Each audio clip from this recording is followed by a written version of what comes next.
لیکن کچھ زمانے کے بعد میں وہاں پر توہم پرستی آ گئی، یعنی وہابیت عام ہونے لگی، سلطنت ختم ہو گئی، وہابیت عام ہونے لگی، تو آپ وہاں کی وہابیت کے ماحول سے بیزار ہو کر ہندوستان واپس آ گئے۔ اور جب آپ کو پتہ چلا کہ ہندوستان میں حیدرآباد دکن میں جامعہ نظامیہ ہے، تو پھر جامعہ نظامیہ میں آپ نے داخلہ لیا، تعلیم حاصل کی، پھر استاذ بنے، پھر شیخ الادب بنے، پھر شیخ الحدیث بنے۔ اسی لیے حضرت حاجی منیر الدین رحمۃ اللہ علیہ چونکہ تقریباً 8 سال عرب میں مکہ شریف میں گزارے تھے، آپ کی عربی عربوں کی طرح تھی، پانی کی طرح عربی بولتے تھے۔ عرب دنیا سے اس وقت کوئی عالم وغیرہ جامعہ نظامیہ کے دورے کے لیے آتے تو آپ جامعہ کا دورہ کراتے، تعارف کراتے، عربی زبان میں گفتگو فرمایا کرتے تھے۔ یہ حضرت حاجی منیر الدین رحمۃ اللہ علیہ کی مختصر سی تاریخ ہے، سیرت ہے، جو آپ کی ولادت سے لے کر جامعہ آنے تک کی۔ اب آپ کے اخلاق دیکھیے، کردار دیکھیے، علم کا انداز دیکھیے، آپ کی شان، آپ کی علمی شان کیا تھی، اور کتنے اہل سنت کے عقیدے پر پختہ تھے۔ باقی بنیادی عقائد، حضور پاک صلی اللہ علیہ وسلم کی علم غیب کی بات ہو، سرکار کی بے مثالی کی بات ہو، بے نظیری کی بات ہو، یا نبی پاک صلی اللہ علیہ وسلم کی نورانیت کی بات، یہ تو بنیادی عقیدے ہیں۔ معمولات اہل سنت میں بھی اگر کوئی خلل کی بات کی جاتی یا اعتراض ہوتا تو آپ فوراً بھڑک جاتے تھے اور دلائل کا انبار لگا دیتے تھے۔ چنانچہ لکھا جاتا ہے، ہمارے اساتذہ کرام نے ہمیں بیان کیا ہے کہ ایک سعودی عالم جامعہ نظامیہ دورے کے لیے آئے تھے، آج بھی بہت سارے علماء آتے ہیں، تو اس وقت بھی آیا کرتے تھے۔ جب عرب کے عالم یہاں پر آئے تو آپ نے حضرت حاجی منیر الدین رحمۃ اللہ علیہ نے انہیں دورہ کرایا، تعلیم کہاں ہوتی ہے، کیا تعلیم ہوتی ہے، اساتذہ کون ہیں، طلبہ کتنے ہیں، اور تدریس کا انداز کیا ہے، کس طرح لیکچر دیا جاتا ہے، یہ سب سمجھائے۔ پھر کتب خانہ گئے، پھر مسجد وغیرہ، یہ سب بتائے۔ اس دورے کے درمیان میں عرب کے عالم جو آئے تھے، جیسا کہ وہاں پر گنبدوں کا وجود نہیں ہے، اولیاء کرام کے مزارات پر گنبدوں کو تسلیم نہیں کیا جاتا، تو ان صاحب نے اعتراض کیا، وہ مولانا صاحب نے، شیخ الاسلام حضرت امام انوار اللہ فاروقی بانی جامعہ نظامیہ رحمۃ اللہ علیہ کے آستانے اور آپ کے درگاہ شریف پر گنبد دیکھ کر اس عالم نے کہا کہ یہ گنبد تو بدعت ہے، یہ کیوں بنایا گیا ہے؟ جب یہ علمی ادارہ ہے تو یہاں پر ایسی بدعتیں کیوں ہو رہی ہیں؟ یہ اعتراض کیا۔ تو حضرت حاجی منیر الدین رحمۃ اللہ علیہ نے دلائل دی، گنبد بنانے پر مزارات پہ چھت کب سے تھی، کھلا ماحول نہیں تھا، چھت بھی بنائے گئے، گنبدیں بھی بنائے گئے، کب سے یہ چلا سلسلہ، وہ ساری روایتیں، احادیث کی باتیں وغیرہ سب آپ نے دلائل دی۔ تو یہ سب دلیل سننے کے بعد اس شخص نے کہا، عالم سے، عرب کے عالم نے، کہ کیا یہ حدیث بخاری میں ہے، مسلم میں ہے، جیسا کہ ان کا طریقہ ہوتا ہے بولنے کا۔ تو حضرت حاجی منیر الدین رحمۃ اللہ علیہ فرماتے ہیں، انا بخاری انا مسلم۔ تم کہاں بخاری مسلم کی بات کرتے ہو؟ کیا میں بخاری نہیں ہوں، میں مسلم نہیں ہوں؟ یعنی بخاری مسلم کی ہر حدیث مجھے یاد ہے، میرا بولنا تمہارے لیے کافی نہیں ہے، میں اتنی حدیثیں سنا رہا ہوں اور تم پوچھ رہے ہیں بخاری میں کہاں ہے، مسلم میں کہاں ہے؟ میں خود بخاری ہوں، میں خود مسلم ہوں، میرا کہنا مان دو۔ اس طریقے سے آپ گفتگو فرمایا کرتے تھے، مطلب بتانا یہ چاہتے تھے، میں بخاری میں مسلم کا مطلب کیا؟ بخاری میں بھی جانتا ہوں، بخاری میں بھی پڑھا ہوا ہوں، مسلم میں بھی جانتا ہوں، وہ میں بھی پڑھا ہوا ہوں، اور یہ ضروری نہیں ہے کہ جو بخاری میں ہے وہی مانے، جو مسلم میں ہے وہی مانے، اور احادیث کا سارا دار و مدار بخاری اور مسلم میں ہی نہیں ہے، دیگر اور کتب احادیث بھی ہیں۔ خیر یہ ساری تفہیم کو آپ نے صرف 2 جملوں میں بتا دیا۔ تو ہمارے اساتذہ یہ فرمایا کرتے تھے، یہ جملہ سن کر وہ عرب کے عالم لاجواب ہو گئے اور شرمندگی سے سر جھکا لیے۔ تو حاضرین، حضرت حاجی منیر الدین رحمۃ اللہ علیہ آپ مکہ مسجد میں خطابت فرماتے تھے، مکہ مسجد میں خطابت فرماتے تھے۔ دیکھیے ہمارے اسلاف اور بزرگوں کی دینداری کیسی اور بزرگوں کا ادب کیسا بجا لاتے ہیں، یہ بات میں عرض کرنا چاہتا ہوں۔ مشہور ہے حضرت سیدنا محدث اکن عبداللہ شاہ صاحب رحمۃ اللہ علیہ جمعہ کے دن صبح کے اولین وقت میں مکہ مسجد تشریف لے جاتے تھے اور روبہ قبلہ بیٹھ جاتے ہیں، اوراد و وظائف میں، درود پاک کی تلاوت میں، اور حزب البحر، حزب اعظم جو ملا علی قاری رحمۃ اللہ علیہ کی کتاب ہے ادعیہ کی دعاؤں کی، اس کی تلاوت فرماتے تھے۔ جمعہ تک اسی طرح آپ ایک ہی جگہ بیٹھے رہتے تھے، تقریباً اشراق کے بعد تشریف لے جاتے تھے، یعنی 7-8 بجے، 8 بجے بھی مان لیا جائے تو اس وقت سے لے کے نماز جمعہ ختم ہونے تک ایک ہی جگہ حضرت محدث اکن بیٹھے رہتے تھے۔ حضرت حاجی منیر الدین رحمۃ اللہ علیہ جس وقت خطاب فرماتے تھے، مکہ مسجد کے خطیب تھے، تو وہ جمعہ کے اذان سے پہلے مسجد کو آتے تھے تیار ہو کر بالکل. حضرت محدث دکن جہاں بیٹھے ہوئے قبلہ رو بیٹھتے تھے آپ ممبر کے سامنے، حضرت عبداللہ شاہ صاحب رحمۃ اللہ علیہ، تو حضرت حاجی منیر الدین رحمۃ اللہ علیہ ان کے سامنے ان کو رخ کر کے بیٹھ جاتے تھے. حضرت محدث دکن کے سامنے رخ کر کے بیٹھ جاتے تھے. جب تک حضرت تلاوت میں رہتے، خاموش، جو پڑھ رہے ہیں وہ سنتے، بات نہیں کرتے کچھ، مگر حضرت جو بھی پڑھ رہے ہیں وہ دیکھ کر سنتے تھے.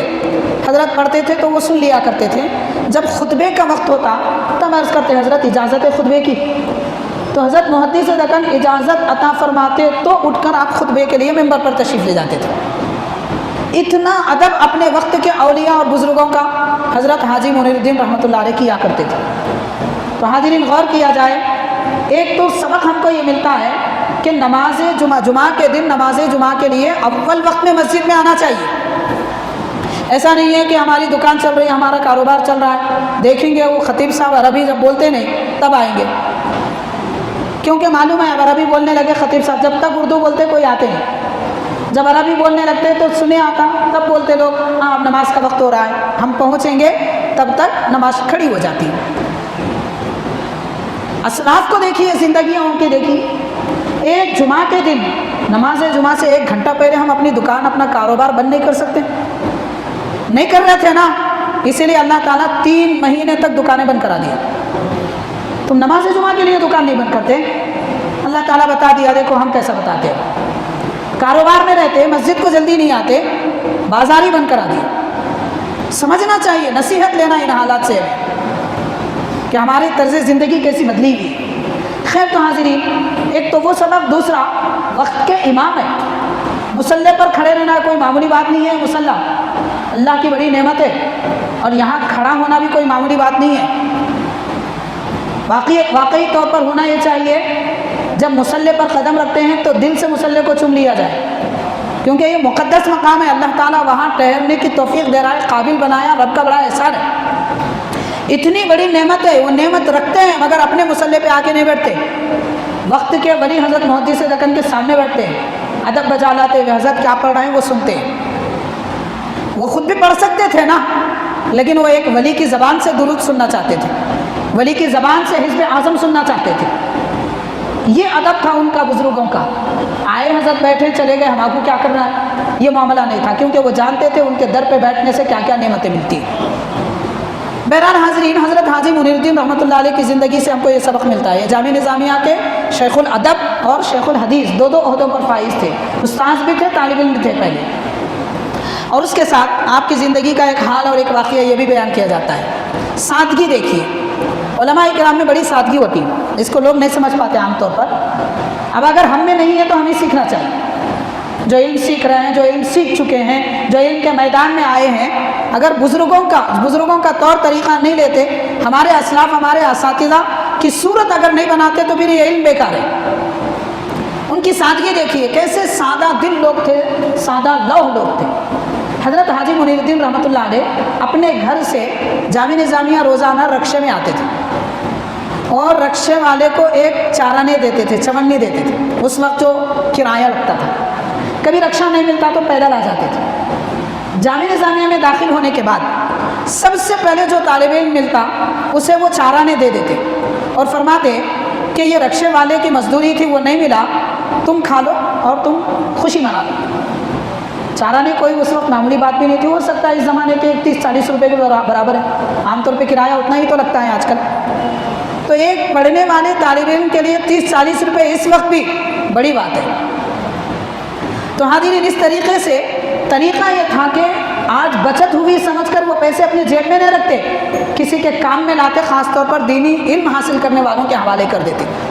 اور آپ کا یہ بھی طریقہ تھا کہ آپ سے اگر کوئی مسئلہ پوچھتا، حضرت کو جانتے تھے لوگ، مکہ مسجد کے خطیب صاحب ہیں، سارے لوگ جانتے تھے، تو راستوں سے کہیں بھی آپ گزرتے تو کوئی بھی حضرت سے آ کے پوچھتا، حضرت یہ مسئلہ ہے، یہ سوال ہے، میرا جواب دیجیے. خود عالم دین ہیں، محدث ہیں، ادیب ہیں، لیکن فرماتے کہ سوال کا جواب دینا مفتی کا کام ہوتا ہے.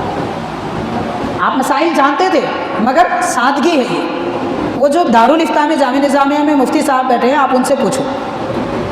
اور اس کے بعد جب وہ جانے لگتا تو پوچھتے پیسے ہے نہیں ہیں، کیونکہ فتویٰ لینے کے لیے فیس لگتی ہے. کوئی بڑی فیس نہیں تھی، اس وقت بھی 4 آنے تھے، اور اس وقت بڑی مشکل سے 100 روپے ہے. ماشاء اللہ ہم اپنے بچوں کو روزانہ 100 روپے کے تو چاکلیٹ دلا دیتے، 50 روپے کی تو آئس کریم کھلا دیتے. زندگی میں ایک بار 100 روپے دے کے کبھی فتویٰ نہیں لیے، مسئلہ نہیں معلوم کرے کبھی. خیر وہ فیس لگتی ہے کیونکہ دفتری کام ہوتا ہے، کاغذ ہوتا ہے، لکھنا ہوتا ہے، چھاپنا ہوتا ہے، اور وہ لیٹر ہیڈ بنانا ہوتا ہے، بہت سارے کام ہوتے ہیں. 100 روپے کوئی اہمیت نہیں رکھتے. خیر جو بھی ہے، تو جو فیس لگتی ہے فرماتے پیسے ہیں. اگر وہ کہتا غریب ہوتا اور کہتا کہ حضرت میرے پاس پیسے نہیں ہیں تو اسے 4 آنے دے. تو فرماتے یہ فیس ہے، تو جا ادا کر لے، چونکہ میرے سے پوچھا تھا نا، میں جواب نہیں دے سکتا. کیوں نہیں دے سکتے؟ میں عہدے پہ نہیں ہوں، عہدے پہ نہیں ہوں. عالم ہے مگر عہدے پہ نہیں ہے، اس لیے جواب نہیں دیتے. یہاں سے ہم کو سبق ملتا ہے. آج کل سوشل میڈیا کے مفتیاں ہو گئے. سوشل میڈیا پہ دیکھو آپ، ہر گونگا بھی بولنے لگتا. جس کو لکھنا نہیں آتا وہاں پہ کھٹ کے چلاتا، قلم پکڑنا نہیں آتا مگر وہاں پہ ٹائپنگ کرتا برابر، جو من میں آیا بول دیتا. اپنی فیلڈ کی بات نہیں ہے، بول دی. دیکھیے کوئی انجینئر انجیکشن دینے کو کبھی نہیں گیا، اور کوئی ڈاکٹر اینٹ لگانے کو نہیں بیٹھا کبھی، گھر کا نقشہ نہیں بنایا. پھر یہ جاہل عوام علماء کے کام کیوں کر رہی ہے؟ کیوں کر رہی ہے علماء کے کام؟ بڑے بڑے علماء کو مشورے دے رہے ہیں لوگ آج کل. یہ مول صاحب ایسا نہیں کرنا تھا، وہ مول صاحب ایسا نہیں کرنا تھا. یہ تو ایسے ہی بات ہے جیسے کوئی بڑی اچھی تعمیر بہترین انجینئر کی بلڈنگ کو دیکھ کر بولا کہ یہ کلر صحیح نہیں ہے، وہ کھٹکا صحیح نہیں ہے، یہ پلر صحیح نہیں لیا.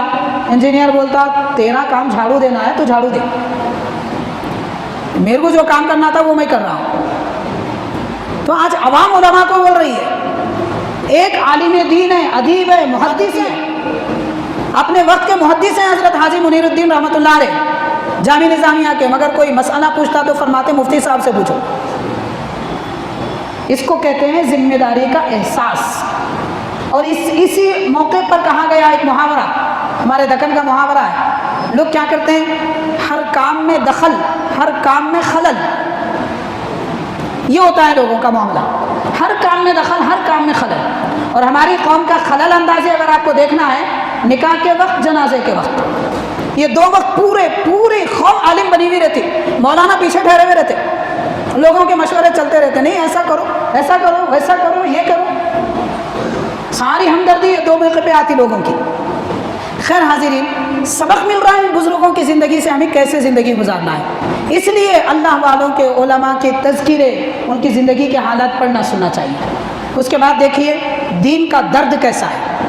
حضرت حاجی منیر الدین رحمۃ اللہ علیہ کے متعلق آتا ہے، اس زمانے میں ایک مرتبہ کرفیو نافذ ہو گیا تھا.